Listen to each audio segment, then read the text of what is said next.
Shalom, bienvenue dans cette émission dans laquelle je prie pour toi. Mais avant cela, on va aborder un thème et on va prier. Alors, Matthieu chapitre 6, le verset 7. En priant, ne multipliez pas de vaines paroles comme les païens qui s'imaginent qu'à force des paroles, ils seront exaucés. 8. Ne leur ressemblez pas, car votre Père sait de quoi vous avez besoin avant que vous le lui demandiez. Alors, dans ces versets, on nous parle justement de la prière, de cette intention, cette volonté qu'on a à demander à Dieu. Alors, les thèmes que j'aborde avec nous, c'est intention ou simulation, adoration ou sensation. Alors, quelquefois dans nos cultes, nous observons des scènes, des gens qui viennent pour adorer le Seigneur et d'autres qui ne viennent pas avec cette intention.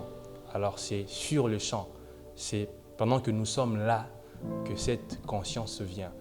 Mais il y a aussi de ceux qui le font par simulation, c'est-à-dire ils n'ont pas la bonne intention de le faire. Mais puisque c'est parmi les frères, c'est entre nous, alors on se sent obligé de prier, de célébrer le Seigneur.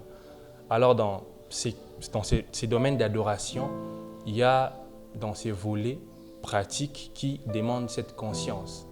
Alors nous ne devons pas adorer le Seigneur sans avoir la conscience de sa connaissance. Nous devons savoir qui il est pour mieux l'adorer. Alors on n'adore pas une statue, on n'adore pas une idole, on adore un Dieu qui est vivant. D'où c'est cette connaissance de lui qui nous facilitera la tâche. C'est ça qui nous permet de l'adorer. Pour mieux l'adorer, nous sommes censés le connaître. Alors ainsi, je vous proposerai 2 points essentiels afin que vous puissiez bien assimiler cette matière. Alors le premier point, je vous dirai ceci, nous devons nous approcher du Seigneur avec l'intention de l'adorer. L'adoration se prépare, elle ne s'improvise pas. Alors nous devons nous approcher de Dieu avec cette intention. Ça veut dire avant d'entrer.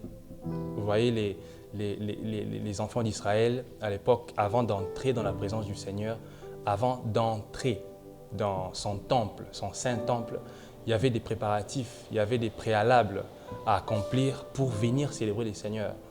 Alors nous ne venons pas vaille-que-vaille. On ne vient pas seulement parce que c'est un culte de dimanche, ce n'est pas seulement parce que c'est une rencontre entre frères, mais nous venons parce que nous savons qu'au-delà de la communion fraternelle, il y a un Dieu que nous cherchons, il y a un salut que nous poursuivons. Alors faisons-les avec conscience, avec pleine connaissance. Cela nous faciliterait la tâche. On ne dépendrait plus des instruments, on ne dépendrait plus des mots extérieurs. Ça ne sera plus la question du modérateur, mais ça sera la question, soit la réponse de l'adorateur. Alors le dernier point, c'est-à-dire le second, l'adoration ne devrait pas dépendre de nos sensations. C'est un peu le complément du premier point, mais de notre conviction. On doit savoir c'est lui que nous adorons plutôt que de sentir que nous adorons. Alors, ce n'est pas là l'objectif de sentir que là j'ai vraiment adoré. Vous savez, c'est un peu comme une relation entre 2 personnes, amitié ou en amour. L'objectif n'est pas de sentir qu'on a aimé. L'objectif, ce n'est pas ça. On doit d'abord savoir, c'est tel qu'on aime. C'est la même chose dans le culte. On ne vient pas sentir pour confirmer notre expression. Ce n'est pas parce que j'ai prié pendant 2 heures que j'ai vraiment adoré. L'adoration va bien au-delà d'un exercice. L'adoration, c'est un vécu. C'est une vie que nous manifestons pendant que nous sommes là à adorer le Seigneur. Alors, j'espère qu'à travers ces 2 points, tu es vraiment béni et dorénavant, tu sais comment faire. Tu sais que quand tu es dans un culte, ce n'est pas le modérateur qui te conduit d'abord. Tu sais que les volets spirituels, la relation, c'est entre toi et Dieu.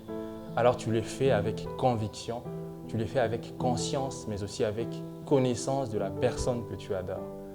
Alors je vais prier pour toi qui vivais peut-être dans l'ignorance, dans l'erreur.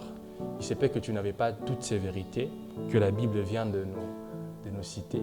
Je vais prier pour que le Seigneur t'accompagne, te donne la capacité de le servir pendant que tu es là à l'adorer, que tu le fasses vraiment avec foi, avec conviction. que ça ne soit pas une sensation extérieure, mais une conviction intérieure. Seigneur, je prie pour ton enfant qui suit cette vidéo, qui comprend maintenant qu'il était dans l'erreur, il était dans des questionnements, dans des doutes au sujet de l'exercice de l'adoration. Seigneur, qu'il te plaise de le remplir encore de toi, d'affermir son côté adorateur, afin qu'à chaque fois qu'il sera en train de t'adorer, de te célébrer, de prononcer des paroles, des louanges et d'adoration, Seigneur, au devant de toi, que cela se fasse avec pleine conviction, Seigneur. Père éternel, donne-lui à t'adorer selon les modèles bibliques que tu as établis, selon ta volonté, Seigneur. Qui ne t'adore pas, Seigneur, selon lui-même, qui ne t'adore pas selon les sensations, qui ne t'adore pas, Seigneur, selon les conductions, Seigneur, extérieures, mais qui t'adore en esprit et en vérité, qui t'adore avec la conscience et la connaissance de ta personne, qui t'adore, Seigneur, avec la connaissance de ta personne, la connaissance de lui-même.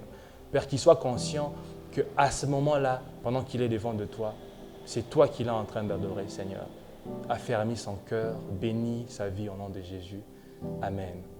Alors, tu nous as suivis jusque-là. Je t'invite à t'abonner, à nous suivre sur nos différentes plateformes. Nous sommes sur YouTube, Facebook, mais aussi Instagram.